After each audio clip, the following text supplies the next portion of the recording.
En el corazón de Atlanta, Georgia, donde los rascacielos se mezclan con barrios que aún guardan cicatrices del pasado, se alzaba el Dojo Kobayashi Martial Arts Academy. Desde afuera parecía un templo moderno, paredes espejadas, tatamis impecables y una hilera de trofeos que brillaban bajo la luz artificial. En lo alto, un letrero enorme dominaba la sala. Respeto. Disciplina. Humildad. 3 palabras que parecían inamovibles. Ese era el lugar donde Lena Carter, madre soltera de 38 años, llevaba cada tarde a su hija Maya, de 16. Lena trabajaba como asistente administrativa en un hospital, vivía a base de horarios ajustados, recibos guardados en una carpeta gastada y 3 autobuses que la dejaban siempre con los pies hinchados. Aún así, jamás faltaba a la rutina de acompañar a Maya al dojo. Para Lena, cada mensualidad era un sacrificio. Cortó el cable de televisión para poder pagar las clases, cambió marcas de supermercado por segundas opciones y guardaba los recibos en una caja de zapatos escondida en su closet. Se repetía cada vez la misma frase: es una inversión. Ella lo vale. Y lo valía. Porque en pocos meses, Maya ya no era la misma. Su espalda estaba más erguida, su voz ya no temblaba cuando la llamaban a participar en clase, y sus pasos, que antes parecían pedir permiso al suelo, ahora sonaban firmes y seguros. El dojo le estaba dando algo que ningún otro lugar había logrado: confianza. El entrenador principal, Víctor Anlón, era el rostro del lugar. Un hombre de 40 y tantos, con voz grave y una presencia que llenaba la sala. Aplaudía fuerte cuando alguien lo hacía bien y corregía con un silencio cortante cuando alguien fallaba. A los padres nuevos les fascinaba. Es exigente, pero justo, decían. Los veteranos lo llamaban el maestro de hierro. Pero Lena veía más allá. Observaba desde la banca cómo el trato de Víctor no era igual para todos. Al chico alto de ojos claros, cada error se convertía en oportunidad de aprendizaje. Al pequeño nervioso de piel más oscura, la corrección era pública, áspera, casi humillante. Con la niña rubia, Víctor suavizaba los tonos, con la callada de origen latino, levantaba la voz antes de que siquiera fallara. Y cuando Maya mostraba contención, esa calma que evita un golpe innecesario, él lo llamaba duda. Lena lo notaba todo. Y se lo tragaba todo. Porque sabía que, como mujer negra en un espacio público, alzar demasiado la voz podía volverse en su contra. Pero dentro de ella empezaba a crecer una incomodidad difícil de disimular. La sentía cada vez que Víctor señalaba la fuerza bruta de un alumno como pasión y la serenidad de otro como falta de carácter. La sentía cuando Maya bajaba del tatami con el rostro sereno, pero los ojos encendidos de frustración. Esa incomodidad se convirtió en un presentimiento. El dojo parecía perfecto. Pero Lena sabía, aunque aún no podía probarlo, que detrás de esas 3 palabras en la pared había grietas. Y tarde o temprano, algo o alguien vio a exponerlas. Los martes eran distintos para Lena. Salía antes del hospital, tomaba el último autobús con los zapatos todavía marcados de un día interminable y se sentaba en la banca de madera del dojo con el celular boca abajo. Mientras otras madres se entretenían con redes sociales o charlas triviales, ella observaba. No era simple curiosidad. Era instinto. Ese día, Víctor detuvo la clase para hacer una demostración de corrección. Llamó a 3 estudiantes. El primero, un chico alto, erró un movimiento. Víctor sonrió, lo corrigió con calma y dijo: miren, eso es compromiso, intentarlo de nuevo sin rendirse. El segundo, un niño bajito y nervioso, apenas se equivocó en un conteo. Víctor tronó la voz: otra vez, concéntrate. El niño bajó la cabeza con vergüenza mientras las risas disimuladas de sus compañeros escapaban. El tercero, Maya. Ella ejecutó con precisión, pero no con la agresividad que Víctor esperaba. Él levantó la voz: ¿ven? Control sin energía es vacío. Así nunca se gana un combate. El aplauso fue automático, aprendido. Lena aplaudió también, pero sus palmas no tenían calor. Dentro de sí, la repisa de la paciencia crujió. Esa noche, en la mesa de su cocina, abrió un cuaderno pequeño de tapa azul. En la primera hoja escribió la fecha y una frase. No es compromiso. Es favoritismo. Desde entonces, cada clase se convirtió en observación minuciosa.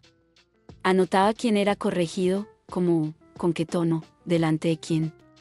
No quería un escándalo. No buscaba pleito. Solo quería pruebas para no enloquecer, para confirmar que lo que veía no era un invento de su cansancio. El cuaderno se llenaba despacio, pero constante.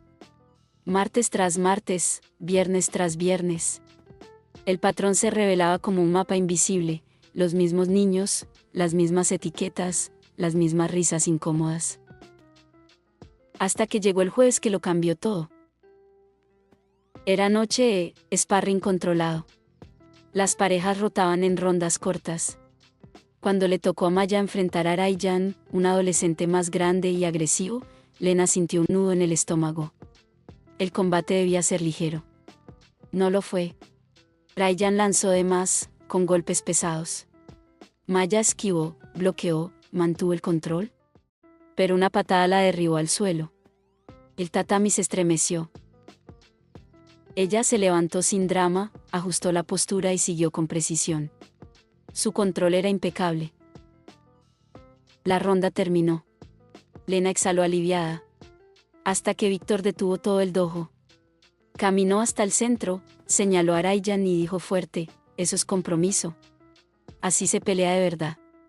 Luego giró hacia Maya, el exceso de control se parece demasiado al miedo. El silencio cayó sobre la sala. Lena no escuchaba más que su propia respiración acelerada. La repisa interior donde guardaba paciencia, recibos y promesas finalmente se quebró. Esa noche, en su cuaderno azul, escribió solo una línea. Mañana actuaré. El viernes amaneció con un aire pesado, como si la ciudad supiera que algo estaba por ocurrir.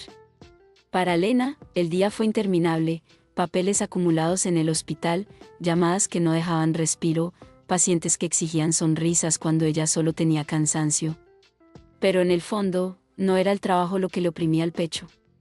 Era la decisión que había escrito en su cuaderno azul la noche anterior, mañana actuaré. Llegó al dojo con pasos firmes, aunque por dentro le temblaban las rodillas. Desde la banca de siempre, observó cómo Víctor calentaba al grupo con esa mezcla de autoridad y espectáculo que tanto encantaba a los padres. Chicos y chicas repetían movimientos con disciplina. El aire olía a sudor y desinfectante, a rutina conocida. Pero Lena lo veía distinto, cada palabra de Víctor ahora sonaba más como sentencia que como enseñanza. La clase avanzó hasta que él anunció algo inusual, una demostración especial para cerrar la semana. Su tono era ligero, pero había un brillo extraño en su mirada. Caminó por la sala, mirando a los padres en la banca, hasta que su dedo se detuvo en ella. Hoy vamos a divertirnos un poco, dijo. Una madre comprometida va a mostrar cuánto ha aprendido observando. ¿Se anima, señora Carter? La sala estalló en risas y murmullos. Nadie lo había visto venir. Lena sintió todas las miradas sobre ella. El corazón le golpeaba en el pecho como un tambor. Podía negarse, inventar una excusa. Podía reírse y seguir el juego. Pero recordó la caída de Maya el día anterior, recordó la frase de desprecio disfrazada de enseñanza, recordó su cuaderno lleno de pruebas silenciosas. Se puso de pie. La sala quedó en silencio por un instante, sorprendido de que aceptara. Lena caminó hasta el tatami, se quitó los zapatos y se inclinó con una reverencia breve, pero impecable. No era alumna, pero respetaba el ritual. Antes de empezar, dijo con voz clara, pongamos una condición. Víctor arqueó una ceja, divertido. ¿Una condición? Sí. Si yo fallo, lo admitiré en público. Pero si usted falla, pedirá disculpas en público a quienes ha rebajado en este tatami. El murmullo volvió, esta vez más denso, como un trueno contenido. Víctor sonrió, confiado. Para él, aquello no era más que un juego, una oportunidad de lucirse frente a los padres. Trato hecho, respondió. Se saludaron al espejo. El combate comenzó. Al principio, Víctor fue condescendiente. Movimientos suaves, una sonrisa de suficiencia en los labios. Lena lo dejó jugar, midiendo cada gesto. No buscaba espectáculo, buscaba verdad. Cuando él aceleró, ella respondió con calma, esquivando, redirigiendo, usando el peso del otro a su favor. La sala empezó a callar. Lo que parecía una broma tomaba otro tono. Los padres dejaron de sonreír, los alumnos abrieron los ojos con asombro. Víctor apretó los dientes. Subió la velocidad, lanzó combinaciones rápidas, esperando que ella tropezara. Pero Lena respondía con ángulos precisos, con control impecable.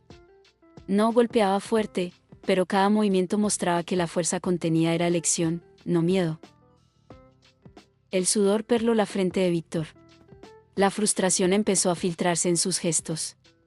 Entonces, soltó su técnica estrella, un giro rápido, diseñado para impresionar y desequilibrar. ¿Ese fue su error? Lena, con calma quirúrgica, encontró el punto exacto de la palanca. Usó su propio impulso contra él. En un instante, Víctor perdió el equilibrio y cayó al tatami con un estruendo seco que retumbó en todo el dojo. El silencio fue absoluto. Nadie se movió. Nadie respiró. Lena dio un paso atrás. Se inclinó con respeto y repitió la condición. Si yo fallaba, lo admitiría. Usted falló. Cumpla su palabra. El rostro de Víctor estaba rojo, no por el golpe, sino por el orgullo herido. Tragó saliva. Miró a los alumnos, a los padres, a las madres en la banca, y finalmente bajó la cabeza. A veces el desprecio se disfraza de estándares, dijo con voz grave, rota. Y yo he fallado en tratar a todos por igual. Me disculpo. La sala exhaló como un solo cuerpo. Nadie aplaudió. Nadie rió. El silencio era demasiado profundo, demasiado sagrado. Los niños se inclinaron, devolviendo la reverencia. El momento no era de espectáculo, sino de dignidad. Y Lena supo que ese era apenas el comienzo. El lunes siguiente, el aire en la Kobayashi Martial Arts Academy no era el mismo. Los tatamis seguían brillando, el letrero de respeto, disciplina, humildad seguía colgado en la pared, pero las miradas habían cambiado. Los alumnos entraban en silencio, los padres cuchicheaban en voz baja, y hasta los más veteranos parecían caminar con pies de plomo. Víctor apareció puntual, como siempre. Uniforme impecable, paso seguro, pero sin el brillo altivo que lo acompañaba antes. En su frente había algo distinto, la sombra de alguien que sabía que el piso bajo sus pies ya no era intocable. El entrenamiento empezó sin novedad. Calentamiento, estiramientos, técnicas básicas. Pero el fantasma del viernes seguía flotando. Nadie lo decía, pero todos lo recordaban, la caída, el silencio, la disculpa. La primera chispa de cambio llegó de quien menos lo esperaban. Marisol, la joven asistente de mirada atenta, levantó la voz al final de la clase. Sensei, con su permiso, dijo con respeto, pero con firmeza. Necesitamos hablar de cómo corregimos. Los alumnos se tensaron. Los padres dejaron de murmurar. Lena, desde la banca, apretó el cuaderno azul contra su pecho. Víctor asintió, sorprendido por la valentía de su asistente. Adelante. Marisol avanzó un paso. La exigencia no puede depender de quien esté enfrente. Los chicos lo sienten. Y están aprendiendo una definición torcida de compromiso. Necesitamos reglas claras. Para todos. Ese, para todos, rebotó en las paredes del dojo. Algunos padres bajaron la mirada, otros fruncieron el ceño. Víctor respiró hondo. ¿Qué propones? Marisol no dudó. Sacó una hoja doblada de su carpeta. Rotación de parejas por sorteo, no por preferencia. Correcciones cortas y neutrales, al nivel del tatami, no delante de todos. Criterios de ascenso escritos en la pared, visibles para cualquiera. Y que cada noche dura tenga dos voces, uno que explique la mecánica, otro que cuide el lenguaje. El murmullo regresó, más fuerte. Algunos padres asentían. Otros negaban con la cabeza. Víctor tomó la hoja, la leyó y asintió lentamente. Haremos la prueba. Fue como si el dojo soltara un suspiro colectivo. Los cambios comenzaron esa misma semana. Las rotaciones se anunciaban en voz alta con cuadros de nombres. Los errores se corregían en esquinas, sin público. Los criterios de ascenso se imprimieron y se pegaron en el corcho junto al horario. Y por primera vez, los alumnos sabían exactamente qué necesitaban para avanzar. Los resultados no tardaron en verse. Jordan, el niño nervioso que siempre recibía regaños, fue corregido en privado por Marisol. Ajusta el pie aquí, le dijo en voz baja. El movimiento salió perfecto. Por primera vez en meses, Jordan sonrió. Sofía, la chica tímida, recibió instrucciones claras sobre su cadera, y el cuerpo obedeció. Ryan, el agresivo, fue frenado con calma. Control no es miedo. Es precisión. Y Maya, la hija de Elena, ya no cargaba el peso de comparaciones injustas. Cuando ejecutaba con calma, recibía lo que merecía, buen control. Mantén la línea. El dojo respiraba distinto. Pero no todos estaban conformes. Llegaron correos anónimos a la administración, están siendo demasiado blandos. La rotación mata la química del grupo. El buzón parece un sistema de vigilancia. El dueño del dojo convocó una reunión abierta. Los padres se sentaron en filas, los alumnos escuchaban al fondo. Marisol y Víctor presentaron números, lesiones reducidas un 30%, ascensos más parejos, menos quejas de favoritismo, más familias que se quedaban. Las pruebas eran claras. Pero la sala estaba dividida. Algunos padres confesaron en voz alta, nos gustaba el antes porque sabíamos que nuestro hijo sería el elogiado. Otros, con lágrimas en los ojos, dijeron, ahora nuestras hijas hablan de elecciones, no de miedo. Lena escuchó todo en silencio, con el cuaderno azul en el regazo. No necesitó abrirlo. Lo que había registrado durante meses ya estaba a la vista de todos. Y mientras la sala discutía, Víctor, el hombre que antes había usado la autoridad como escudo, pronunció una frase que nadie esperaba. El dojo no es mío. Es de ellos. Y si no somos capaces de enseñar respeto de verdad, no merecemos este cartel en la pared. El silencio que siguió no fue de miedo, sino de aceptación. El cambio ya no era una sugerencia. Era un camino. La noticia llegó como un reto inevitable, el torneo regional de artes marciales en Atlanta, un evento que reunía dojos de toda la ciudad. Para algunos era cuestión de trofeos.